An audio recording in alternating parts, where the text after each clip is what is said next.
Hello food lovers, welcome to our channel. నేను మీ రాణి Eramsetti.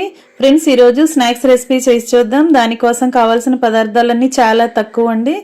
Ingredients అన్నీ తక్కువ. చాలా సింపుల్ ప్రాసెస్తో టేస్టీ రెసిపీని చేసి చూపించబోతున్నాను. వీడియోని మధ్య మధ్యలో స్కిప్ చేయకుండా ఫస్ట్ నుంచి లాస్ట్ వరకు చూసి మీరు కూడా ఈ స్నాక్స్ అనేవి ప్రిపేర్ చేసి ఫ్యామిలీకి సర్వ్ చేయండి. టీ టైంలో చేసుకునే స్నాక్స్ అంటాం, అలాగే ఈవినింగ్ టైంలో చేసుకోవచ్చు.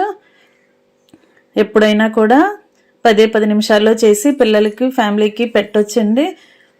1 కప్పు పుట్నాల పప్పు, 2 కప్పుల బియ్యం పిండి ఉంటే చాలా టేస్టీ అయిన క్రిస్పీ అయిన స్నాక్స్ని ప్రిపేర్ చేయొచ్చు. ఆ ప్రాసెస్ అంతా చూడండి. అలాగే ఛానల్ని ఫస్ట్ టైం వాచ్ చేసిన వారు సబ్స్క్రైబ్ చేసుకుని పక్కనే ఉన్న బెల్ బటన్ని క్లిక్ చేయండి. నేను పెట్టబోయే రెసిపీస్ అన్నీ మీ ఫోన్కి నోటిఫికేషన్కి వస్తాయి కదా, ఓపెన్ చేసి చూడండి. రెసిపీస్ కానీ వాటి ప్రాసెస్ కానీ మీకు నచ్చినట్లయితే వీడియోని లైక్ చేసి ఫ్యామిలీ మెంబర్స్కి షేర్ చేయండి. ఇంకా ప్రాసెస్ స్టార్ట్ చేద్దాం. 1 కప్పు పుట్నాల పప్పు తీసుకోండి. దానిని మిక్సీ జార్లో వేసుకొని మెత్తని పౌడర్లా గ్రైండ్ చేసుకోండి. గ్రైండ్ అయిన తర్వాత చూపిస్తానండి. బరకగా లేకుండా పౌడర్ లాగా మెత్తగా గ్రైండ్ చేసుకోండి. గ్రైండ్ అయిన తర్వాత ఇదంతా కూడా ఒక మిక్సింగ్ బౌల్లోకి వేసుకోండి.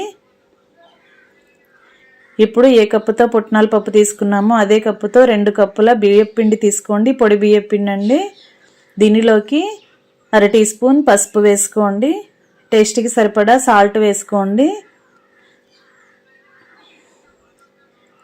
మీ ఘాటుకి తగ్గట్టుగా కారం యాడ్ చేసుకోండి. నేను 1.5 టేబుల్ స్పూన్లు కారం వేసానండి. 1/2 టీ స్పూన్ వాము వేసుకోండి.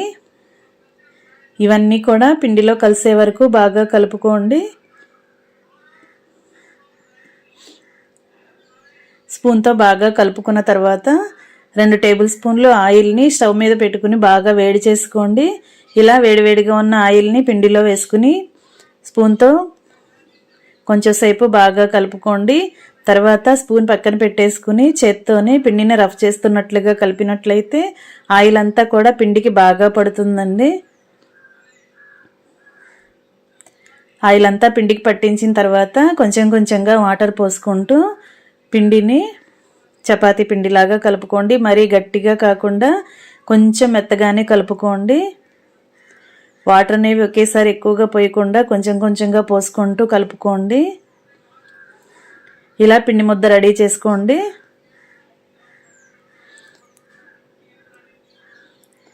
మనం ఆయిల్ని పిండిలో వేసి కలిపాం కదా, చేతికి పిండి అనేది అంటుకోకుండా సాఫ్ట్గా వస్తుందండి. ఇప్పుడు జంతికల గొట్టం తీసుకుని దానిలో స్టార్ లాంటి ప్లేట్ని తీసుకుని పెట్టుకోండి.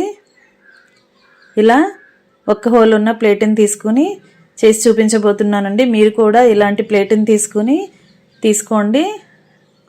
జంతికల గొట్టం లోపల ఆయిల్ని అప్లై చేసి దాని నిండా పిండిని తీసుకుని ఆయిల్లో వేసుకుని డీప్ ఫ్రై చేసుకోండి. మనకి షేప్ అనేది ఎలా వచ్చినా పర్లేదండి. ఆయిల్లో వేసి డీప్ ఫ్రై చేయడానికి కంగారు పడితే బటర్ పేపర్ మీద కానీ ప్యాకింగ్ కవర్ మీద కానీ రెడీ చేసి పెట్టుకుని వాటిని కూడా ఆయిల్లో వేసుకుని డీప్ ఫ్రై చేసుకోవచ్చు.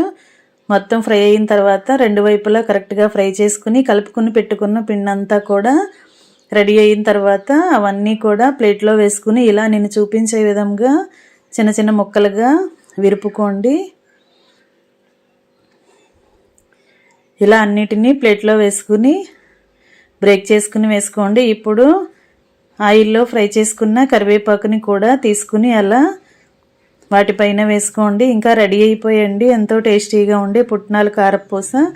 చాలా చాలా క్రిస్పీగా టేస్టీగా వస్తాయి. పిల్లలైతే చాలా ఇష్టంగా తింటారు. పెద్దవారు కూడా చక్కగా ఈజీగా నములుతారండి. చాలా క్రిస్పీగా వస్తాయి. మీకు కూడా వీడియో నచ్చినట్లయితే లైక్ చేసి మీరు కూడా కుక్ చేసి ఫ్యామిలీకి సర్వ్ చేయండి. తక్కువ ఇంగ్రీడియంట్స్తో తక్కువ టైంలోనే రెడీ అయిపోయింది కదా. చాలా సింపుల్గా ఈ జంతికల్ని రెడీ చేసి ఫ్యామిలీకి పెట్టొచ్చు. ఛానల్ని సబ్స్క్రైబ్ చేసుకోండి. మరొక రెసిపీతో మళ్ళీ కలుద్దాం. Thanks for watching. నేను మీ రాణి ఎరంశెట్టి.